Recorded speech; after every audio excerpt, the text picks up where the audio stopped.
नमस्ते बच्चों।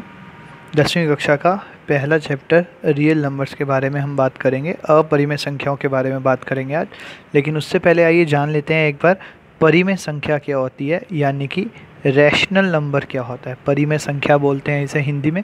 तो रैशनल नंबर उस संख्या को कहते हैं जिसे हम p/q रूप में लिख सकते हैं, जहाँ पे q कभी ज़ीरो नहीं हो सकता, यानी नॉट इक्वल्स टू ज़ीरो है, और p और q दोनों जो है वहाँ पे पूर्णांक होते हैं, यानी कि इंटीजर्स होते हैं। ऐसी सभी संख्याओं को रैशनल नंबर कहा जाता है, यानी कि परिमेय संख्या कहा जाता है।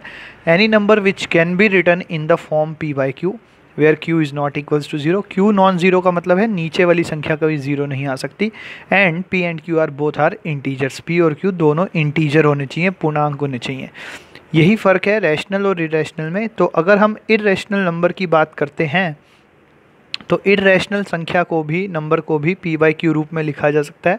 वहाँ भी q नॉट ज़ीरो होना चाहिए। लेकिन ये जो p और q वाली इंटीजर वाली कंडीशन है, ये यहाँ पे नहीं लगती है, इसलिए वो संख्या इरेशनल नंबर बन जाती है, यानी कि अपरिमेय संख्या बन जाती है। तो जैसे अगर मैं 2/3 लिखता हूँ 2/3, तो ये एक परिमेय संख्या है, यानी कि रैशनल नंबर है। लेकिन अगर मैं √2/3 लिख देता हूँ, यानी √2/3 लिख देता हूँ, तो ये इरेशनल नंबर बन जाता है, अपरिमेय संख्या बन जाती है, क्योंकि ये है पूर्णांक नहीं है। तो इस प्रकार हम ये देख सकते हैं कि एक अपरिमेय संख्या किस प्रकार परिमेय से भिन्न होती है। परिमेय संख्या यानी रैशनल नंबर में ऊपर नीचे दोनों संख्याएं जो होंगी, जो अंक हम लिखेंगे वो इंटीजर्स रहेंगे, पूर्णांक। लेकिन इरेशनल नंबर्स में वो पूर्णांक नहीं होते हैं, इसलिए वो इरेशनल नंबर कहलाता है। चलिए अब इन्हीं के बारे में थोड़ी सी और बात करते हैं। यहाँ पे एक थ्योरम है, वो थ्योरम कहती है if p is a prime number. मान लिया हमने एक संख्या ली है p, जो हमारा प्राइम नंबर है। प्राइम नंबर यानी कि अभाज्य संख्या, जो किसी और संख्या से भाग नहीं होता। और यहाँ पे एक कंडीशन लगती है कि इफ़ p डिवाइड्स a², अगर p किसी संख्या के वर्ग को यानी स्क्वायर को भाग करता है, देन p डिवाइड्स a, तो फिर वो जो p है वो उस संख्या a को भी भाग करेगा। ये एक कंडीशन है, एक थ्योरम है जो हर बार सिद्ध होती है।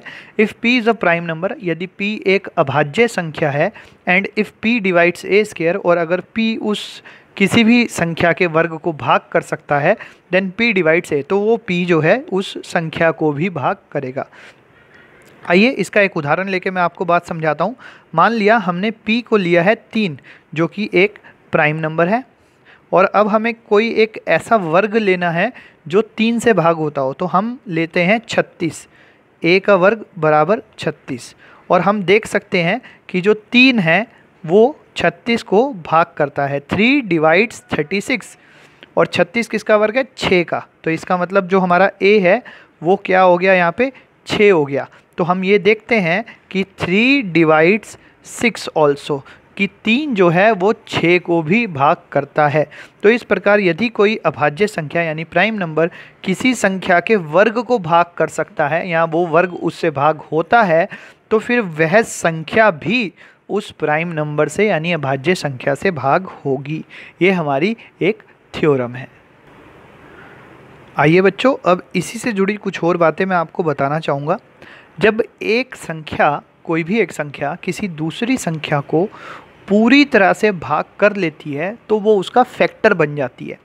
और जो संख्या भाग हो गई पूरी पूरी, वो उसका मल्टीपल बन जाती है। फैक्टर को हिंदी में गुणनखंड कहते हैं, और मल्टीपल को हिंदी में गुणज कहते हैं। मैं आपको एक उदाहरण से समझाता हूँ। जैसे मान लीजिए 15 एक संख्या है, और ये एक दूसरी संख्या 3 से पूरा पूरा भाग हो रहा है, 15 पे पूरा पूरा डिवाइड हो रहा है, इसका रिमाइंडर यानी शेषफल 0 आ रहा है। तो हम बोलेंगे 3 डिवाइड्स 15। 3 जो है 15 को भाग कर रहा है।